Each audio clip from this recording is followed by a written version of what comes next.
Welcome and thanks for joining us here at WYCC.org for In the Loop, the After Show. Our guest today, co-founder of Apparel Media Group, Amish Tolia, Joan Esposito, partner at J2SC.com, and DNAinfo.com staff reporter, Wendell Hudson. Thanks for joining us. Sure. Thanks for having us. New study out recently by a leading trauma surgeon at Northwestern says that if you live near a liquor store on the south side or the west side of the city, you are 500 times more likely to get shot. 500 times. Wow.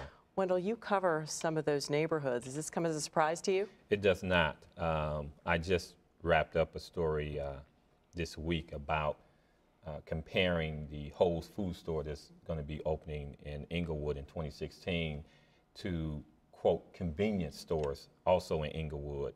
And one of the things I found, I went to at least a dozen of these corner convenience stores, is that they're really liquor stores masquerading as convenience stores because 80–90% of what they sold in there was alcohol. They were in high traffic areas, which the owners say, as far as them, that they want to be located near high traffic.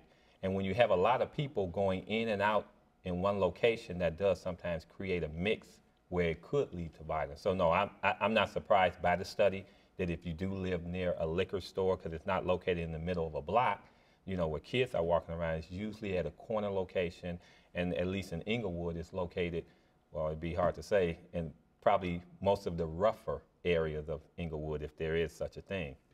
So no, it doesn't surprise me that violence surrounds around liquor stores, which is one reason why a lot of residents are opposed to liquor stores, which, from what I've seen at least, are largely concentrated in minority areas, in Black and Hispanic communities, because you go to Lincoln Park on the north side, you don't have a liquor store on every corner. But when you come to Inglewood or Auburn Gresham or Roseland on the far south side, on almost every corner, there's a liquor store. I mean, this is saying liquor stores, they're looking at liquor stores, but if they're so prevalent, might this just be a symptom of what happens in the wider neighborhood?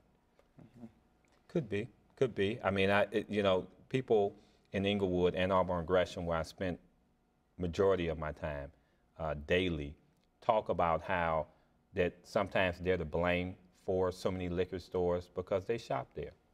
They go there to buy their alcohol. And the story I just did, they go there to buy their groceries, knowing that they're going to spend more money if they went to a traditional grocery store. Many of them don't have cards. But maybe one of the reasons for the numbers being so amazing, 500 times more likely, maybe one of the reasons is that there aren't other stores. So they're going to be shot near a store. It's going to be a liquor store. Yeah, I would just, you know, I don't know what kind of study or surveys were done to really get to that 500 times number. I mean, that's awfully large, you know, although intuitively when you think about the nature of a liquor store and perhaps a little bit, you know, the neighborhoods, Wendell, that you sort of spoke about, I mean, you do sort of, you know, on assumption think that those are going to be a little bit more, you know, dangerous areas. I mean, alcohol does have a tendency to make things a little bit hairier, you know, and you lose judgment when you are intoxicated or going in to purchase alcohol. And I mean, it's not only those neighborhoods, Wendell. I think it is, you know, sort of widespread. I mean, whether it's large national chains like your 7-Elevens or Circle K's that are, you know, selling liquor. I mean, in River North recently up on Chicago and Orleans, there's a liquor store up there where somebody was also shot and killed right outside of a liquor store called Munchie's, right? So I intuitively you think about it and it does make sense. Now, whether those numbers are sort of accurate in how they're calculated, that's something to be... Well, looking at from the criminal point of view, first of all, most of those stores do a large cash business, so it's a place where if you're going to go in and rob somebody, you have a better chance of walking away with a payday. And also, if you're just interested in one-on-one crime, I mean, like you said, somebody who's drinking or potentially, you know, walking out with alcohol, I think would be an easier mark. You go where the money is. We'll switch gears quickly to GMOs, genetically modified organisms in some of the food that we're eating. Illinois is one of 26 states considering labeling laws saying you must tell the consumer if the food they're eating is genetically modified. Joan, do we need this? I see no reason to oppose transparency. I mean, whether you're for them, against them, or have no opinion about them, I see no reason why you can't be informed that it's in the food you eat. It's very common in Europe. It's on almost every label. Almost every country in Europe requires that it be labeled. But it means the grocers and the companies like Monsanto, the big ag firms, say it's going to cost more.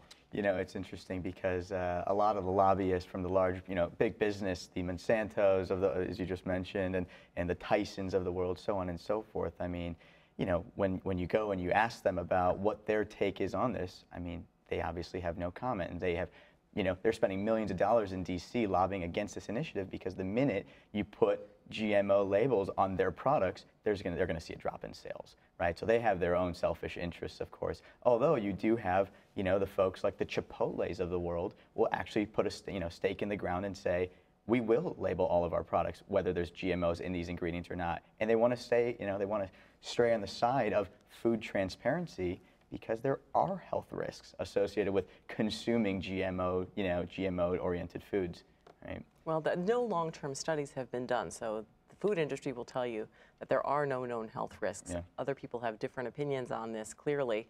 And the main question is, how much right do you have to know about the food you eat? We'll have to leave it there. Yeah. Amish Tolia, Joan Esposito, Wendell Hudson, we thank you. Be sure to check out In the Loop every week, Thursday nights at 7. And thanks for joining us here at WYCC.org. And we'll see you next time.